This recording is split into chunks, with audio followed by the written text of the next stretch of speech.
Assalamualaikum warahmatullahi wabarakatuh.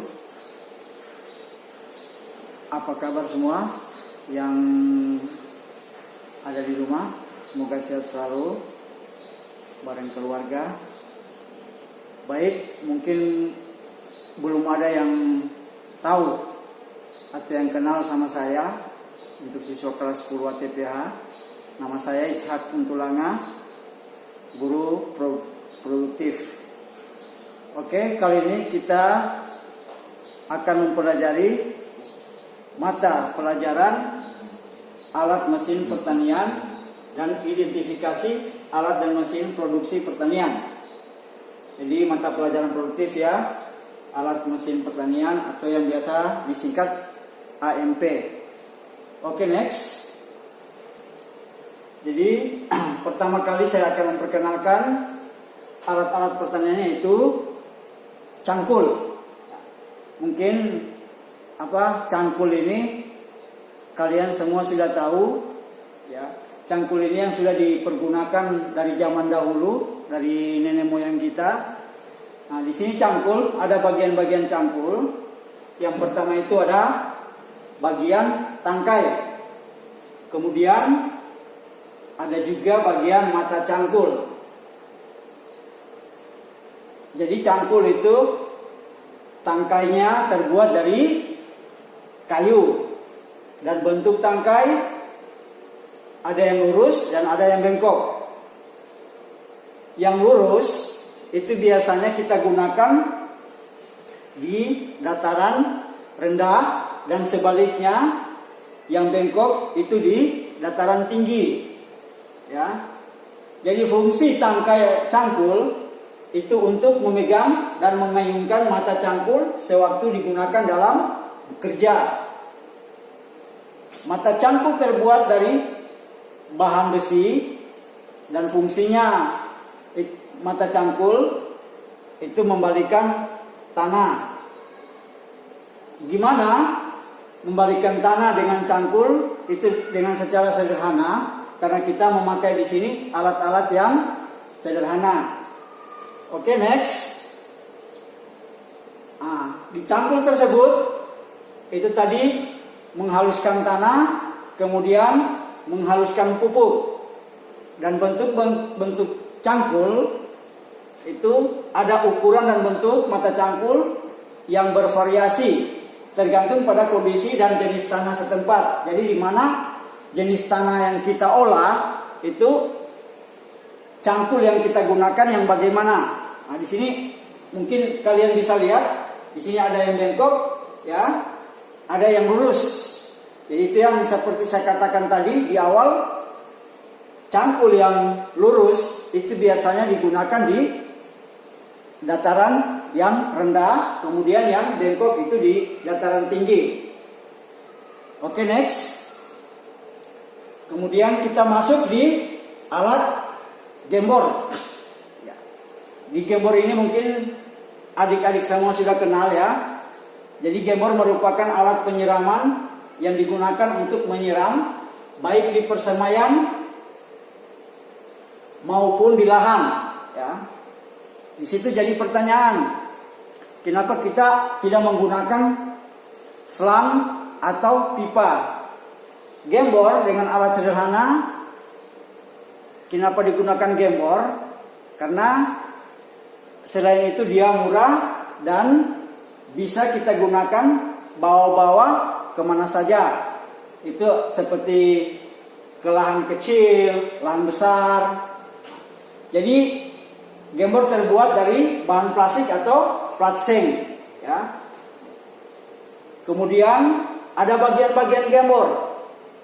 Tangki, kok gembor ada tangki? Tangkinya itu maksudnya yang ada di dalam gembor tempat air.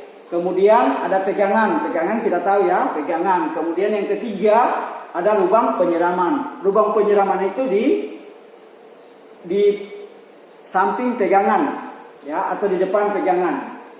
Jadi fungsi gembor tersebut untuk mengalirkan air sesuai dengan keperluan jenis tanaman. Ukuran gembor macam-macam, ada yang 5 liter, ada juga yang 10 liter dan yang 15 liter. Nah ini kalian bisa lihat gembor ada yang dari plat seng, ya, ada yang dari plastik. Itu yang seperti Pak terangkan tadi itu, ya. Ini alat-alat gembor, ya. Ada yang dari plat seng atau seng plat, kemudian ada yang dari plastik. Oke, next. Kemudian kita masuk di pisau okulasi. Di pisau okulasi dia punya tangkai pisau okulasi terbuat dari kayu. Bisa juga terbuat dari tanduk atau besi yang halus sehingga nyaman digunakan. Jadi fungsi tangkai adalah untuk pegangan pada waktu digunakan. Itu ada mata pisaunya, pisau okulasi terbuat dari bahan besi atau stainless, ya. Jadi dia paling bagus kita gunakan yang terbuat dari stainless. Fungsinya untuk memotong bahan yang akan diperbanyak. Nah, ini gambar yang pisau okulasi, dia harus stainless. Karena kenapa dia harus stainless? Agar pisau tersebut tidak mudah kena karat. Karena kalau kita menggunakan pisau-pisau yang biasanya yang kita gunakan atau ibu kalian gunakan di dapur, itu sering kali kena keratan. Jadi tidak bisa untuk digunakan okulasi. Oke, next kita lanjut. Di sini ada lagi yang namanya gunting stek.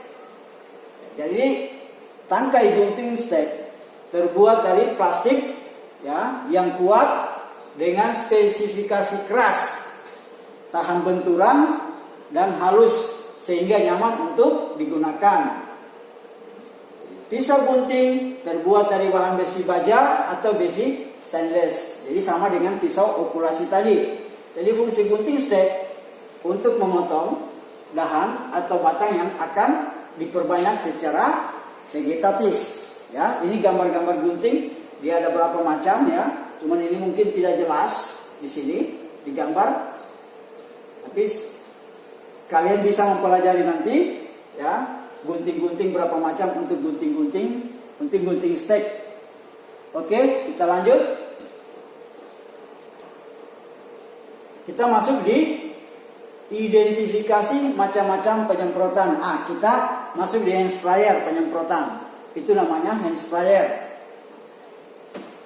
Sprayer merupakan suatu alat yang digunakan mengaburkan cairan, khususnya cairan untuk mengendalikan hama dan penyakit tanaman, seperti insektisida, fungisida, herbisida, dan sebagainya. Di insektisida, dia membasmi serangga atau yang dikenal dengan hama. Kemudian fungisida itu membasmi jamur atau dikenal dengan nama juga membasmi penyakit tanaman. Dan herbisida yaitu untuk membunuh gulma-gulma yang hidup di antara bedengan atau di antara tanaman-tanaman dan sebagainya.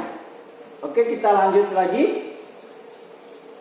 Fungsi kerja dari hand sprayer. Jadi fungsi kerjanya dia memecah cairan menjadi butiran, ya, partikel halus yang menyerupai kabut. Kita kenal ada namanya sprayer otomatis, ya, yaitu compression atau yang manual, ya. Jadi sprayer yang manual fungsi kerjanya ada komponen-komponen, ada tangkinya, kemudian pompa, dan ada saluran penyemprotan, itu pengabut, ada selangnya, larasnya, nozzle, dan perlengkapan tambahan seperti pengait tuas. Ada pompa, kemudian ada pengait sabuk dan plat punggung, ya, plat punggung tempat untuk kita mengendong tangki tersebut. Kemudian pengukur tekanan atau manometer. Jadi di dalam tangki atau sprayer itu ada pengukur tekanan. Dan plat punggung. Itu yang Pak sebut tadi, ada plat punggungnya, tempat untuk kita tangki menyandar ke punggung kita ya. Kemudian ada sabuk dan ada lubang tutup pengisian. Maksudnya lubang di situ, lubang tutup pengisian, tempat pengisian air atau pestisida. Dan ada keran utama dan juga ada lubang penguras ya. Lubang penguras itu di bawah tangki atau di samping tangki, tempat keluarnya untuk penyemprotan. Oke, kita next. Jadi di sini berbicara tentang sprayer. Jadi ada yang semi otomatis, ada yang otomatis ya. Prinsip kerja. Jadi prinsip kerjanya ini sprayer semi otomatis itu tidak menggunakan tekanan udara tinggi di dalam tangki. Jadi dia kalau yang prinsip kerjanya yang hand sprayer yang semi otomatis, dia tidak bekerja ya atau tidak menggunakan tekanan udara ya di dalam tangki. Kemudian dia tekanan udara diperoleh melalui operator. Melalui operator di sini ya kita yang mengerjakannya. Itu yang dinamakan melalui operator. Jadi semi ya, yang semi otomatis, kalau operator, kekuatan operator semi otomatis akan mengikuti operator. Jadi ini beberapa model tangki otomatis yang saya tampilkan di sini. Jadi ada macam-macam ya, macam-macam yang semi otomatis. Oke, Anda bisa lihat ya, ini gambarnya. Mungkin ini penjelasannya ini yang tidak jelas penjelasannya. Saya yakin nanti Anda bisa bertanya ya untuk penjelasan yang sprayer otomatis. Oke, kita next. Kita masuk di komponen sprayer semi otomatis. Jadi ada tangki, kemudian di sini ada pompa, ya. Ini gambar di sini ada pompa, ada selang, ya, selang penyemprotan, kemudian laras. Laras itu tangkainya, ya. Kemudian ada nozzle di ujung laras, dan banyak perlengkapan tambahan untuk tangki. Misalnya, oke, next. Ini kita masuk di mengidentifikasi macam-macam penyemprot bermotor. Jadi kita masuk bukan lagi di semi otomatis.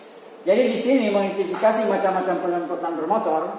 Ya, sprayer bermotor itu tipe gendong, yang seperti Pak jelaskan tadi, tipe gendong di punggung kita.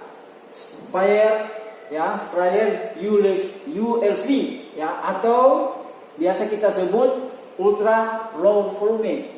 Ya, jadi UL5. Kemudian di bait kedua ada, karena kenapa sprayer bermotor tipe gendong itu karena kapasitas penyemprotan besar dengan rasio kebutuhan air terhadap pestisida kurang lebih 1 sampai 5 liter per hektar. Jadi sprayer ini bergerak, ya. Motor yang biasanya menggunakan motor 2 tak. Kapasitas kerja atau kecepatan kerja dan jangkauan luasan itu lebih besar. Jadi dia digunakan 1 sampai 5 liter per hektar. Jadi besar, luas ya. Kemudian kita masuk di prinsip kerja didasarkan atas hembusan aliran udara berkecepatan tinggi dan bukan semata-mata adanya tekanan hidrolis seperti halnya sprayer. Oke, next. Di sini bagian-bagian sprayer ya. Bagian-bagian sprayer yang bermotor tipe gendong. Ya. Di sini ada keterangannya. 1, ada tutup tangki pestisida, kemudian tangki pestisida. Masuk di yang ketiga ada tangki bahan bakar, kemudian ada keran bahan bakar, ada motor penggerak, ada handle starter, kemudian ada saringan udara, yang ke-8 ada blower, ya, dan yang ke-9 ada dudukan sprayer, Poin ke-10 ada pipa penghembus fleksibel. Yang ke-11 ada sabuk. Dan yang ke-12 ada selang cairan. Yang ke-13 ada keran penyemprotan. Yang ke-14 ada pipa penghembus. Dan yang ke-15 ada kepala penghembus. Nah, ini model gambar, ini model bagian-bagiannya. Yang sprayer yang bermotor tipe gendong. Ya, ini yang sprayer bermotor tipe gendong. Nanti adik-adik sekalian bisa kalau ke sekolah nanti Anda tanyakan, nanti saya tunjukkan. Kebetulan kita sudah lengkap di sini alat-alat pertaniannya. Jadi Anda bisa lihat nanti kalau Anda bisa jalan-jalan di sekolah. Karena kenapa kalian belum saya suruh datangkan ke sekolah, karena kita masih dalam pandemi COVID-19. Oke? Next. Terima kasih ya. Mudah-mudahan kali ini pembelajaran kita bisa Anda bisa terima, dan kita ketemu di mata pelajaran berikutnya. Semoga ya selesai masa pandemi ini kita bisa berkumpul kembali, bisa tatap muka, dan mudah-mudahan ya pelajaran kali ini kita selalu mengikuti ya